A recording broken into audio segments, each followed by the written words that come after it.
The following is a special presentation of Tony Kurre Radio.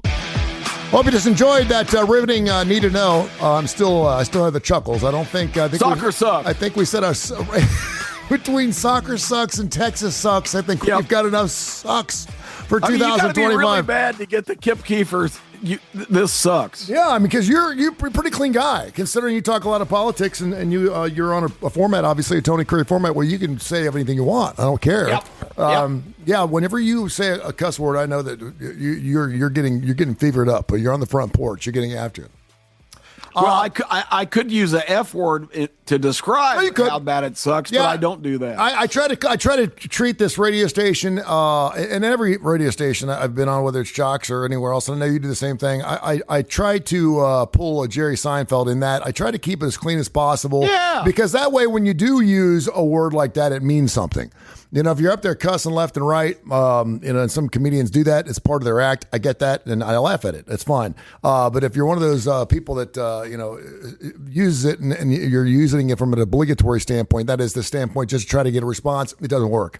So it's got to be. So I do give. Well, you that's my strongest rebuke. When I say something sucks, that means I really don't like it. Hey, I want to get your thoughts on something real quick. I was sitting here trying to think about what I wanted to get into, and of course, I love talking classic rock with you. Nothing really new in the classic rock world, although Lou Gramm took stage the other night for Foreigner, which I thought was really interesting, and we're hearing some more stories about Ace Frehley.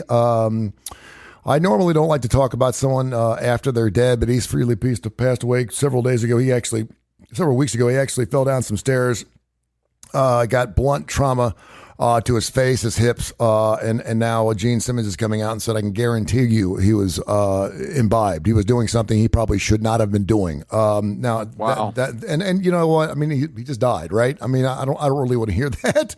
He said he basically said you reap what you sow, and because I can guarantee you when the toxicology comes back, we're going to find out why exactly he died. At the age of 76, he falls down some stairs. That's why babies don't die. You know, my 2-year-old fell down some stairs. My wife was at home and he fell down some stairs at the age of 1.5 and he was fine. No big deal. You know, I fall down some stairs. I'm dead meat. You know, I'm 60. I mean, your body just changes when you're a baby, your stuff. Anyway, so I want to get into that. And I wanted to get into some classic football talk with you in just a minute, because I know you're going to take on that. We're going to be doing our K4 Win show tomorrow at 10 o'clock. And I know we're going to be talking about not only Kip's best 12, and I'm excited to hear how your best 12 compares to the 12 they came up with. Yes, I know the whole Notre Dame debacle. Pretty much identical. Yeah. They don't have them in the right order, but yeah, of course I have Notre Dame in my top 12, and they left them out because that's their stupid rules. Why? And I got into an argument. Let's start right there. I got a bit of an argument this morning saying the whole, well, that should do it for Notre Dame finally getting into a conference. And I said, listen, we've been having this Notre Dame into a conference debate for 45, 50 years. Yep. I know they got the deal with NBC. I know that during COVID they played an ACC schedule. I know that they kind of in cahoots with the ACC. I know that they don't have a championship, and a lot of people say, well, you know, they shouldn't be allowed to play if they don't play for a college football championship. Well, why should they now? Because we just found out that college football championships don't mean anything. The committee even said that if Alabama loses that football game, and you nailed it because you said, you know, the way they moved them around in the poll the week before in week 15, Bama was going to still get in. I was surprised that I thought Bama was still going to get in, but I also thought they were going to lose 20-17. I didn't know they were going to have -3 rushing yards. And look, that was the worst game they played all year long. And it was 28 that was a bad football, Tony, but yeah. Georgia could have won that game 48-7. Easy. I mean, and Alabama was punting the football down third 21. That should tell you something. Alabama's punting the football down 21 points in the fourth quarter. What does that tell you about your championship stuff? So, listen, everyone, you can say whatever you want. Notre Dame got screwed. Well, they should have won their games. I get that. I mean, we can go SOS. We can look at all these things, but they got screwed. The thing that really surprised me the most, and we knew it was going to be coming down to Miami and Notre Dame the whole way, and you just been slamming on the committee, but Notre Dame was in front of Miami every single week. Week 1, week 2, week 3, week 4, week 5, until this past week when neither team played and got jumped. Now, if Miami had beaten Indiana earlier in the year, and Indiana just beat Ohio State, and they didn't play a football game, I could give them some points. I could see where they could possibly jump up, but they didn't. That didn't happen. Neither team played. Nope. They got jumped. It was set up that way. I'm happy James Madison got in. I think it's a great story. Do I think they're one of the best 12 teams? No. But I also didn't think Indiana was worth a rip until about 3 or 4 weeks ago, and you can't say they're not the real deal. They played out. Your son nailed it. He said, they beat Ohio State. Or is Ohio State the real deal? How is that the certification? They won by an average of 35 points. I don't know. I that's why we played the game, right? That's why we played the game. I do think Ohio State's got to be one of the best 12 teams, and so we're going to look at that. Well, definitely there. I never disputed that. Their league and the SEC are not comparable. Yeah. The SEC is much deeper, much tougher. If you come through an SEC season as opposed to a Big Ten season, it's like night and day. Yeah, and I will say this. I think more so than just night and day, it's the consistency of having to play. We play a 9-game schedule. That makes it even easier for you because you're playing another team that sucks in the Big Ten. We play 8. We're going to play 9. 7 teams in your league. Conference games are basically cupcakes. Yeah, I think when you're playing the best of the best, and you can sit there and say, well, we have Rutgers and you have Kentucky. Okay, that's fine. But when you're playing, when you're playing a league that is consistently better from top to bottom, week after week after week after week after, and you're doing the same thing. Obviously, I think it plays out. So I will agree with you there. I'm an SEC homer, so I agree. You don't see Rutgers take. You don't see Rutgers take even a middling school like USC or Michigan to overtime. Yeah. You saw Kentucky take Texas, who a lot of people were still promoting for the playoffs to overtime. You just don't see that. By the way, 13th. Texas was 13th in that final poll, and they were the second 3-loss team. Alabama, obviously, the first 3-loss team. We didn't think a 3-loss team was going to get in. I still don't think they should have. But I know why the committee does what they do. And I'll be honest with you, Kip, you've been doing sports radio as long as I have been. You're just slightly older than I am. I'd say we're about the same age. That's what makes this game so great. It's never been fair. It's always been like this. That's right. You go BCS. You can go. We went straight computers. You can go to committees. You can go AP. You can go UPI. You can go Coach. The USA Today was a newspaper that came out. They started their own damn poll. Then we had the USA Today Coaches Poll. Yep. We had split polls. We had teams winning one, but not winning. It's always been a train wreck, and it's always been a blast because of it. It's given us so much great talk. We always talk about loving the chaos. Every single year with about 2 weeks left, we'll sit around and go, now what if this happens and this happens and this happens? Well, we're going to let a 5-loss Duke play in a blah, blah, blah, blah. And next thing you know, they're winning the ACC. And by the way, kudos to ACC. Fantastic. Way to go, Dabo Swinney. Thanks. You had the easiest run of your life this year, and you couldn't even win your own conference.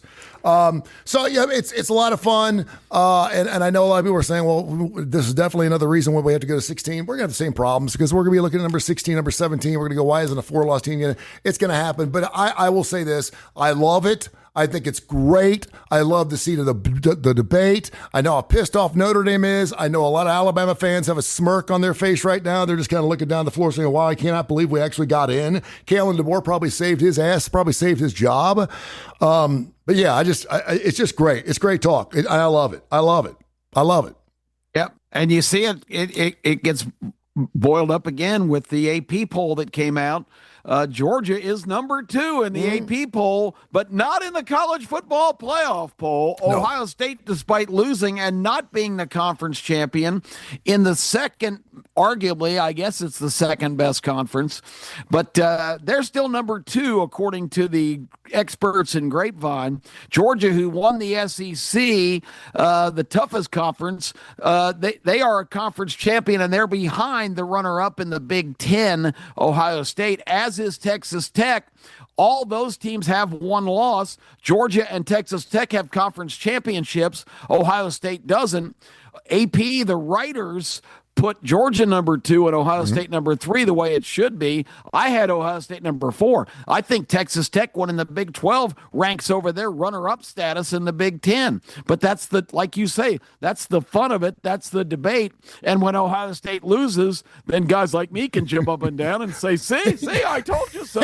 And when Ohio State wins their championship, I'll say, well, I guess they're right. God love Ryan Day. I mean, he finally gets that Michigan monkey off his back, and then he's taking on an Indiana squad, and he can't even win his Big Ten championship. I think it's hilarious. You're not allowed to have everything all in one year. Tony, they were inside the 5 twice in the fourth quarter. If they're the best team, they came out with no points on both those drives. Yeah. They went for it once. They gave him a first down and then reviewed it and said he's short. And then you talk about a choke. Ryan Day, 4th and 1. And with 3 minutes left in the game, doesn't go for the win. We'll just go ahead and tie the game. And the kid yanks a 21-yard field goal that wasn't even close. No. I mean, you and I would have a tough time missing from 21 yards. That's from here to the wall. No, it's a chip shot. It really is. So I want to go through these real quick because we have the 4 teams, obviously Indiana, Ohio State, Georgia, Texas Tech. By the way, and Texas Tech, kudos to one Tone the Bone, who will let the whole shooting match in. There you go. With Texas Tech covering the 12.5. You even overhaul Case Keefer, which was quite an accomplishment. Yeah, that was a lot of fun to watch that game. Texas Tech, and I said this going on K4 Wins. I love playing great defenses, and you and I both had Georgia, and I really felt like Georgia had not played their best defensive game, and Alabama goose egg in the first half. That defense looked like the Georgia, and the Alabama offense right now is horrible. No, anybody who has not, who can't admit that, who's watched them the last few weeks, even in the Auburn game, they weren't good at all. So offensively, let me they can't run the ball, Tony. Let me go through the top 12. All right, yeah, I was going to go through the ranking itself, but I don't want to do that because Notre Dame's actually in there at number 11, but they're not in the playoffs. So that's right. It doesn't really make a difference. So I want to go through college football. What am I looking for? Championship polls. I want to go through each team, and I want you to tell me if you think that they actually have a shot to win the national title. All right. Because I think this is interesting because I do think every single year we go through these things and we talk about, this year is wide open, it's unbelievable, blah, blah, blah. We'll go from top to bottom. Indiana. Does Indiana have a chance to win a national title? I guess you have to say they have a chance. I was not very impressed watching them for an entire game. Ohio State gave them a couple opportunities and they cashed them in. I didn't know a lot about the one little receiver they have who seems like the only guy he ever throws to, this Becker guy. By the way, I'm going to let you pick as many teams as you want that you think could win the national title. And if you pick 9 out of the 12 teams to win it, if you think Indiana's got a shot to win a national title, I'm going to give you credit for them if in fact they win the national title. All right. So I'm not asking you for this one team. I'm saying, do you think they have a legitimate shot? And then we're going to go back and we're going to look. And I'm going to let you pick as many teams you want because, obviously, do I think Alabama can win a national title? I don't think so. I don't think they can. Indiana, I do think they have a shot. So go ahead, pick them, and I want to see how close you are. We'll give them we'll put Indiana on the shot list, but I will say I don't think Indiana's going to win it. I like it though, but I think they do have a shot. Ohio State. The fact they won it last year shouldn't factor in, but is Ryan Day going to be savvy enough to win 2 in a row? I say no shot. Okay, no shot. Okay, I love that. Georgia absolutely has a shot. Absolutely. Because Kirby Smart is the best coach in college football, bar none, no discussion, no dispute. Kirby Smart's the best coach in college football. And by the way, when we did the show this past Friday, didn't Case say that Notre Dame would have been a 4-point favorite over Alabama if they played each other?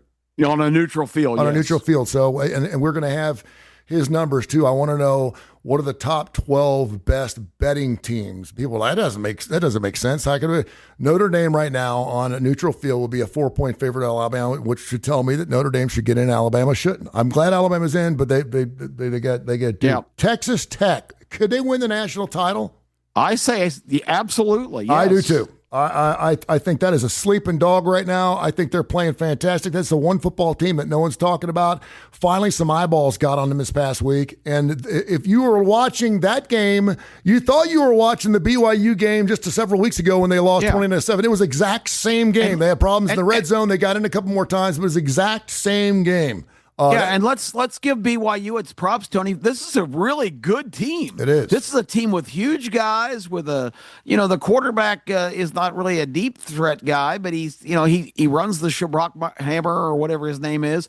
But BYU beat everybody else, and they beat some pretty good teams consistently. The only team they couldn't match up with was Texas Tech, who just owned them in 2 games. But I think BYU was worthy of consideration in this last 4 teams thing too. You did have them in your top 12, I think, until last week. I finally dropped them out at the end because I finally I put Vanderbilt in the spot that I had them in because I started thinking, as good as Vanderbilt's playing and with Pavia, I think Vanderbilt would beat them on a neutral field. Wow, and I can't wait to hear what you're going to say about this next one, but the Oregon Ducks. Yeah, I think they're unproven.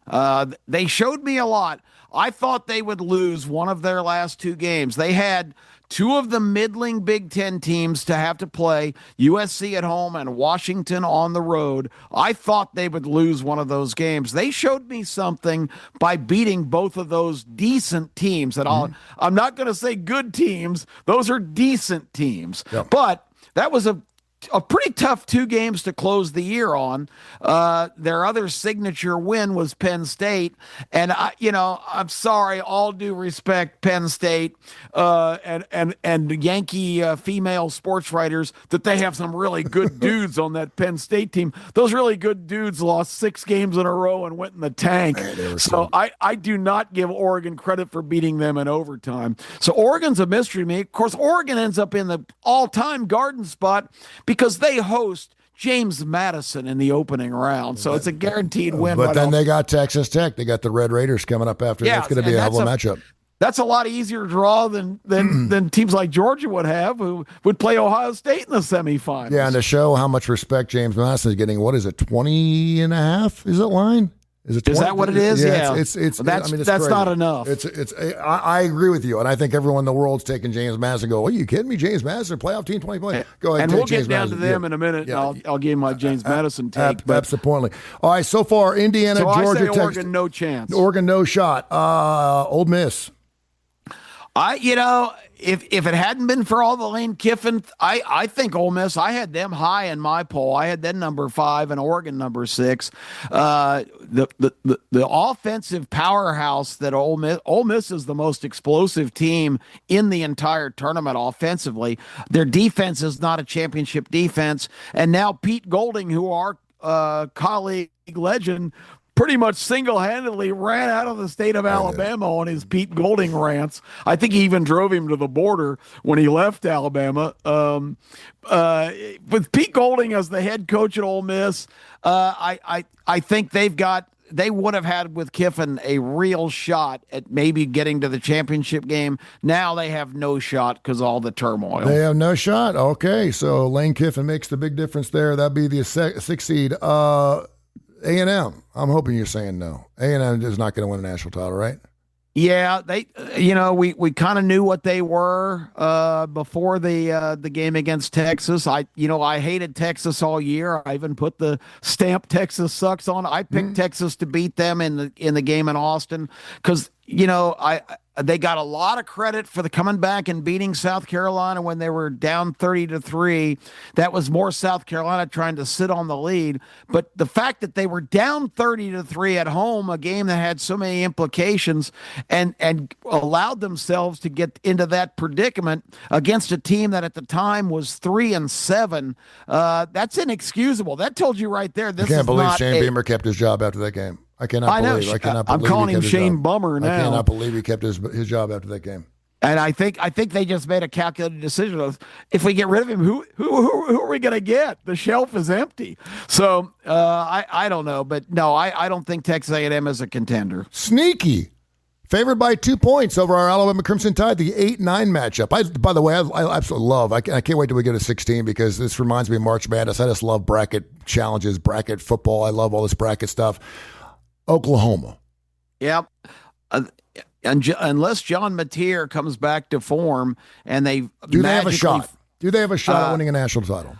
I mean, if you've got a great defense, you've got a shot. But I don't think this team has enough potency on offense.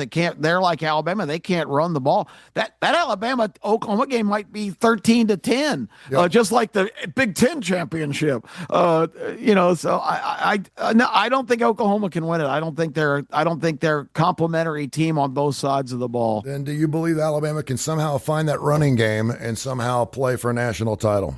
No shot. No shot. Okay, I'm glad that you're being honest here. The University of Miami, the U. Miami surprisingly has a shot. Miami. Wow. Miami is a team, if you look at them on both front lines, the offensive and defensive lines have numerous NFL picks in the future coming up. And you say what you want about Carson Beck. Carson Beck is not a great leader, not a great human. I can tell you some stories that I've heard from some people in Athens of how, he had obligations to attend certain events and just stiffed them, didn't show up, didn't call, never apologized. Carson Beck is kind of just a jackass, but he's a stoner look. You got the stoner look, man. He's got the stoner look. I don't trust stoner looks. The eyes are half closed. I don't trust him. Yeah, I don't trust. But I tell you what, I mean, he's played in enough big games on enough big stages. This is a guy that's a gunslinger. He thinks he can make every throw. They've got a guy that a lot of people probably haven't heard of. I know you have because you follow college football avidly. They have a receiver by the name of Malachi Toney, Tony Curry. I think Malachi Toney is maybe the most talented player in the entire country on that roster. I agree with you. And if Carson Beck gets Malachi Toney the ball and lets him do his thing, Miami does have a couple of good running backs, so they're not unable to run the football. This is a team that getting in is a real sleeper. Of course, Bama hater, who's a irreputable character around these parts, who loathes Alabama football and is a huge Miami fan. He thinks the U is going all the way. I don't think at the end of the day they're going to win it, but I think they certainly have a shot. Tulane. And, Tulane's going to be at Oxford for the first playoff game. Mm-hmm. They lost 43-10 there the first time they went. We've already seen this movie. Summerall is a good coach. He's not going to be Florida's coach. Florida can't. Hey, at least they let him coach. They're letting him coach. Good for Tulane. That's Ole Miss should have taken something from that. Let your coach play. I mean, Tulane. Listen to what you just said. Tulane is playing for a national championship. That's amazing. I don't care how they got there. That's amazing. That they took full advantage of everything they had, and they played. They beat UAB. UAB could hang that on there. They could hang up a banner saying we lost to the national championship Tulane Green Wave. That's amazing. Yeah, it really is.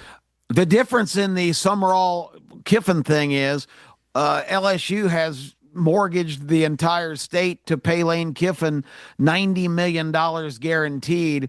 Summerall's not making anything like that at Florida. So I think there was more leverage there for Florida to say, okay, well, I promise you right now, Florida's not happy about the fact that Summerall negotiated that deal because they probably thought there was a good chance North Texas would knock them out, and Summerall would be at his desk right now working on the transfer portal that opens in just a couple of weeks and finishing up high school recruiting. Signing day was just this past week. So that didn't work out very well for Florida to agree to that, but they were kind of desperate at the end here. They needed to get a coach that they thought was credible, and that's probably the concession they had to make for Summerall to be able to continue to coach his team, which is a concession that Kiffin should have insisted on but didn't. I think that says more about Summerall than it does about Tulane, I think Summerall said, "Yeah, I'll take the Florida job, but I'm not leaving. I've built this team, and I'm going to coach them through." That's the position Kiffin should have taken. And if LSU said no, then Kiffin should have said, well, "Okay, well, I'm staying at Ole Miss." That's my opinion. If you would like to bet on Tulane to win a national title, and they do so, you would be getting 750 to 1, 750. That's to all. 1. It should be 7,500 to 1. They're not winning. James Madison is only 500 to 1. No, but they're only 500 to 1. Tulane. That's crazy. Yeah, I don't know. Maybe I'd love to see Tulane and James Madison play a football game, just for third place. But James Madison has no shot, right? Winners of the Sun Belt, no shot. They played two legitimate teams outside of that realm of secondary schools. And remember, that's where Kirk Cignetti, coach of the Indiana Hoosiers, 2 years ago, he was the head man at James Madison. So James Madison's been very prominent in the story. They played at Louisville. They did have the lead in the third quarter before giving up 3 touchdowns in the last quarter and a half of that game. Louisville beat them by 14. That's the only power conference game they've played this year, and they lost. And the other team they played that was not from that group was just 2 weeks ago. And you remember on K4, I said, I'm taking Washington State at James Madison getting 13 points because at least Washington State, even though they were only in the Pac-2, it was just them and Oregon State. Everybody else was gone. The conference had dissolved. Everybody went to the Big Ten or the ACC.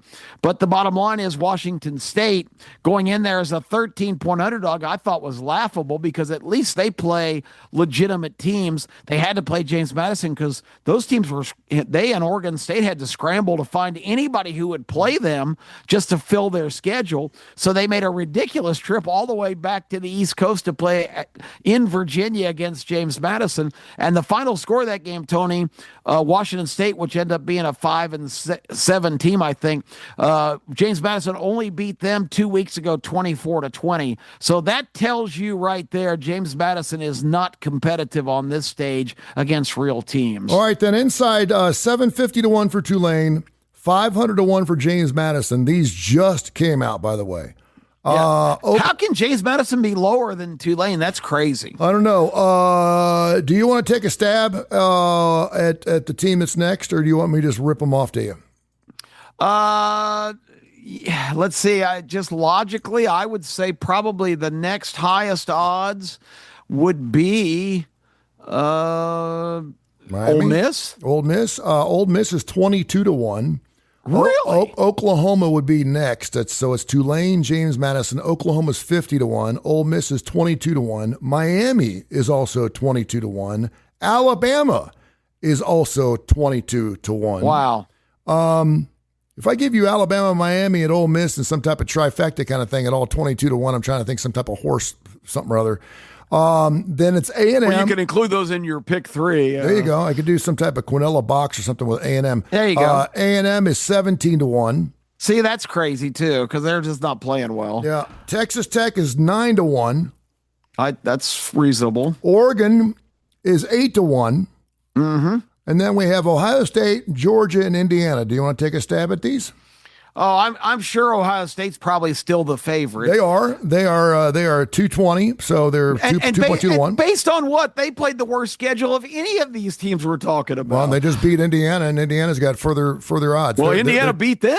Yeah, Indiana. So Indiana's 290 to 1, so 2.9 to 1. So what was Ohio State? I was babbling. Ohio State's 2.2, 220. Okay. 220, Indiana's 290, and Georgia's 550, so 5.5 to 1. 550? Yeah. They're twice as high as those other two? Mm-hmm. See, there's your value play right there. Because I told you guys, and I know you guys always give me crap for saying I told you. 5.5 to 1 is good value, particularly since we know they made it in. I told you guys 4 or 5 weeks ago, there's not a team on the board that has such a young group of talent that have come of age and every week are taking huge steps forward. And you look at what Georgia's body of work down the stretch is, and it's pretty damn impressive. This is the kind of team that can can rise up and win the whole thing. And I can't believe they're twice as high odds-wise as Ohio State and Indiana. That's just insanity. You could have taken the easy way out. I told you could pick as many teams as you wanted to give you a better shot at saying, see, I told you. You only picked four teams. You only picked four teams, Indiana, Georgia, Texas Tech, and Miami. And I give you kudos because you thought outside the box. I know a lot of people will not say no to Texas Tech just because we haven't heard enough about them. A lot of people are going to say no to Indiana, which I give you kudos for. I know everyone's going to say Ohio State. And Miami, I think, could be considered a long shot. Again, in a 3 or 4 turnover game, it depends on when that game is. I think we're going to be able to see a lot. But, if somehow we see an upset in this first round of games, and I'm not saying James which last year didn't come close to happening. No, it did. No, all 4 teams lost, right? Playing on the road makes it 3 times, 10 times harder for the underdog to win. Hey, something we got a lot of people that listen to the show, and I want to throw this out as a PSA, as a public service announcement. And you and I have actually done a show on this about AI. I was watching 60 Minutes last night, and there was a story on there about this 13-year-old girl who was a straight A student, a cheerleader, all-around great gal, did the whole Barbie thing, was in the Girl Scouts, the whole 9 yards. She commits suicide.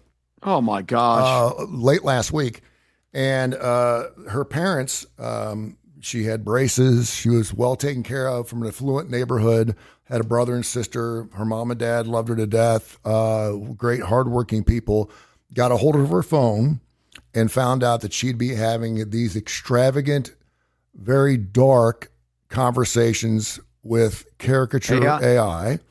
Which is it's like a Chat GPT, but it's for children, which I don't think we should ever have anything just for children. I think that's just, if you ever see something that's just for kids, just look out. And it was crazy because they went through logs and logs of conversations she had with this thing, and what's happening, and we're finding out now, and adults are on board with this. We have adults who are now having conversations and having relationships with AI. And you think it's crazy. These AIs say the right things. They say all these things that kids love to hear. Hey, I think you look really, really nice. I'm sure you're a really sweet person. People should treat you nicer, blah, blah, blah, blah, blah. You hear all that reaffirmation, all these wonderful things that kids are always looking for that they get from their mom and dad, but they don't have it. And maybe, and the father said, and this scared the shit out of me. The father said, my daughter would come home from school and she'd be smiling, laughing, and she'd say, yeah, I got homework to do. And she'd go up to her room for 3 or 4 hours. I thought nothing of it. And my daughter does that all the time. My daughter goes, I'm the father. I try to do everything I can as a dad, as a man, to be included in her life. We have a great relationship. We talk about her boyfriends, and we talk about her friends and everything else. And I try to spend time with her every single day. We try to have, father-daughter dates and everything else. But my daughter goes up to her room for 2 or 3 hours to do homework. She does really well in school. And I see where almost every 5th conversation she's having, or every 5th text, if you will, as they go back and forth, had something with sexual overtones to it. This caricature AI, which was specifically made for children, was taking her down a borehole, down a hole of sexually explicit information, getting her to ask her to take her clothes off. It was disgusting. And so I would implore, nothing. I don't check my phones, my kids' phones. I didn't do it with my 21-year-old son. I occasionally if I didn't have a reason to go look and find out what's going on. My son's got his bank account through my stuff, so whatever my boy spends money on, I see what's going on. He's at Clemson now. He's a junior. He's becoming a man. But for the most part, I don't feel the need to go back. My other son doesn't have a cell phone because he'll never have one. But my daughter, I never felt the need to go through and specifically look through her phone. And it's not that I don't trust her, it's that I love her and I don't trust everyone else. That's what I tell my son. It's not that I don't trust your driving. I don't trust everyone else who's driving out there. You drive fine. I'm worried about everyone else. So I'm not worried about my daughter doing something wrong. I'm worried about the people doing something wrong to my daughter. And when I heard that story last night, man, I picked the phone up and called her immediately and just said, listen, this is something that is unlike any type of predatory devilish, demonic, whatever you want to call it. The internet's bad enough. And kids can get out of there's all kinds of apps where if a parent locks your phone after a certain time, you can get out of it. Kids are smart enough to realize that they can figure out how to get on Instagram, how they can do. We don't let our daughter post anything on TikTok, although she makes TikTok videos, but she doesn't post them, which I think is kind of strange. And so we're not stupid, we're not idiots, but most parents didn't have social media to the extent of what these kids have today, because most parents are in their 30s and 40s and they're not on social media unless they're on Facebook talking to grandma or whatever. Yep. And so we're not in that realm. So I would just implore parents out there, if you haven't seen the story, go watch it. It's super important. I've never been one of these knee-jerk, oh my gosh, but it freaked me out last night, man. The first thing I did. I can't imagine what was going through your mind, because you and I did a show where I was asking you questions and you were answering questions. There is, on this caricature thing, you can put any celebrity you want, and it will pop up as that celebrity. So if you want to have a conversation with Tom Cruise, they did it last night with Travis Kelce. Okay? There are like 15 different Travis Kelce caricatures that pop up. You get to pick which one you want. There's demonic Travis Kelce. There's angel Travis Kelce. There's fat Travis Kelce. There's skinny Travis Kelce. There's naked Travis Kelce. You get to pick the one you want, and based on which character you're picking, that's where the conversation is going to kind of go. And it doesn't matter whether you pick angel Travis Kelce or not. And in most cases, in this particular case, when someone was talking about suicide, when this girl was talking about suicide, not one time did this thing that's supposed to be smarter than everything else out there say, hey, why don't you go talk to a parent? Or why don't you go talk to a teacher? Or why don't you go talk to a counselor? Or why don't you call 911 or call 811? Why don't you go get help? Not one time did it do that. Instead, it told them different ways in order to follow through on the idea of suicide. There's been a couple of those incidents recently. And now they're suing Google, and I hope they take them. And if you're going to create something that is so marvelous and wonderful, and something that is incredibly useful. And I know a lot of people I got friends of mine that use AI every single day, and they love it. And that's great. I've gotten used to it too. Yeah, they write papers. I mean, it's amazing. And you can ask it anything, and it'll answer the questions. And it's not always right, but I'm imploring parents out there, if you have a child that likes to get on your phone, please have the conversation with them and let them know that it's not for real, because we live in a society now, when you go on a date, they don't talk to each other. They text each other from across the dinner table. Kids don't talk to each other. They don't. And with AI coming in just right after COVID, we've already separated ourselves. It was the devil's disease. Please check your phone and tell your kids, hey, listen, AI is not for real. If you need to have a conversation, go have it with a warm-blooded human with flesh and blood in their bones. Yeah. And do it the right way. And look, parenting is difficult. Oh, man. And it's uncomfortable when you've got teenagers, even preteens.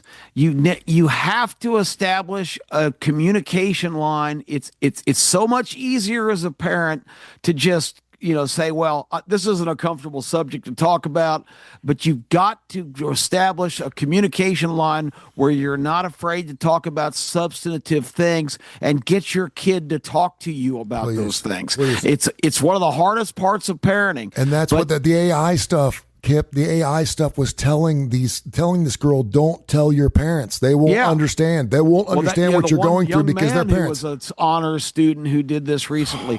They found all the transcripts with AI telling him, he said, well, what if I leave he was going to hang himself. What if I leave one of my nooses out where my mother will find it when she's cleaning my room? He said, oh, don't do that.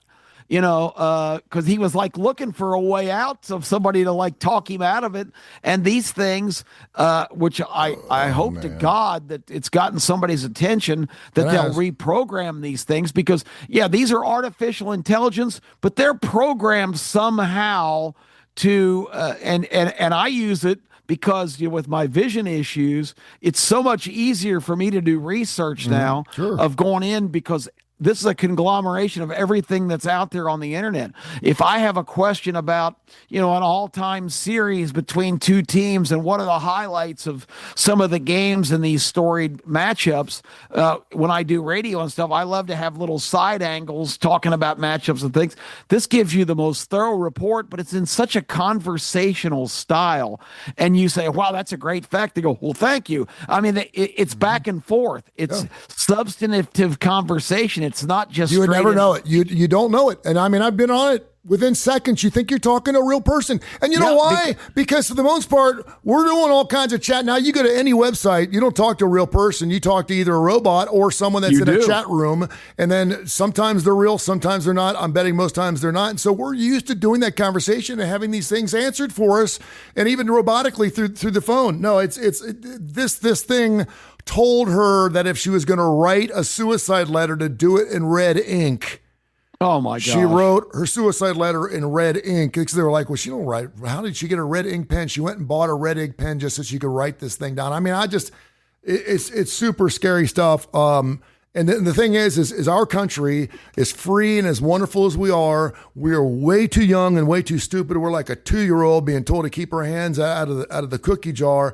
All these other countries have already put rules and regulations and ramifications on stuff from the government standpoint, and we haven't done that. And I don't know if we're going to do that. I know Donald Trump is now saying that he's actually going to penalize states because he wants free speech. I'm like, dude, this is not about free speech. This is about protecting our 12-year-old kids who are on with a computer telling them to kill ourselves. I mean, this is some spooky stuff. The two guys that actually started this whole GPT thing were with Google 6 years ago, and they were trying to sell their company to Google, and Google said, we don't want to do this because there's too much liability. We're going to have people, you're letting this monster out of the bag. And so they decided to go off and do their own thing because they didn't want to have overview. They didn't want to have overrun by government restrictions and everything else because it was going to ruin the product. They wanted to go all the way out there, and they knew that it was going to be pulled back, and they wanted to see how far they said, I wanted to see how far they could go with it before it got pulled. They're now working with Google again. And now, of course, ramifications. If you mention the word suicide, then you know the 911 stuff comes up. But it's from a technical and practical standpoint, it's the most exciting technology ever. It's incredible because as far as medical information and technical information on how to build things and construct things, it's the greatest resource ever invented. But we've got to get away from this. You've touched on it before. There are people that are so pathetic in terms of their despondency of not being able to connect with other humans that I saw one of the services now is introducing a sexual component where you can, go on with some dirty talk, and this thing is right.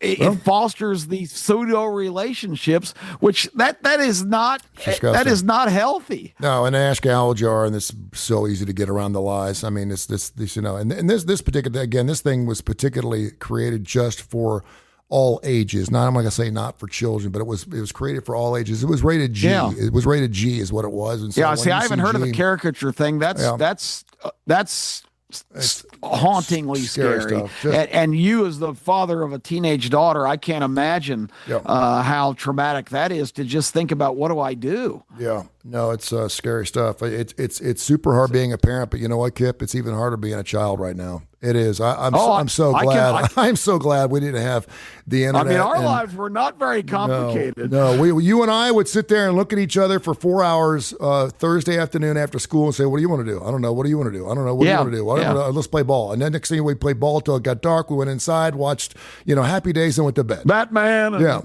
Yeah. And then went to bed and called it a night, and and then worried about pimples and our test the next day. So anyway, all right, great stuff, my friend. And if we wanted to talk to a girl, we had to call and talk to their dad. Hello, is Lila home? Assuming we didn't have a party line. Sometimes we had a party line with the next door neighbor, so we'd pick up the phone, and yes, we actually had to share the phone with people across the street. The Bealeys are still on the phone. Okay, well, hang up. Let me know when you're done. We use these things called party lines. People are like, what the hell are you buying? Well, hang in there. I wish I had some great advice, but all I can say to you and other people with young kids is that you got to keep the lines of communication open, and they need to feel comfortable knowing they can say anything to you and you're not going to overreact. That's the key. Absolutely. All right, my friend, we'll get after K4 Wins tomorrow, 10 o'clock. Can't wait to hear your best 12. Well, I've got your 4 teams here, I think, that can win a national title. I'll be interested to see what Kai and Kay say about that, and then we'll get after it. We have another starting lineup show going on Saturdays. I know we're going to be doing our show next week. A lot of people are like, you going to take some time off of the holidays? Hell no, we ain't taking no time off of the holidays. We will be off the week of Christmas, but we'll be there on New Year's Eve. This is a sweatshop. TKR sweatshop, my friend. That's right. Holidays. That's right. No stinking holidays around here. People want new content. They want to hear Kip Keefer doing Need to Know. They're going to get it fresh fresh material here every single week during the holidays. So don't think you're going to get away from anything. All right, my man. Have yourself a wonderful day. I'll talk to you soon. All right, Tony. This has been a special presentation of Tony Kurre Radio.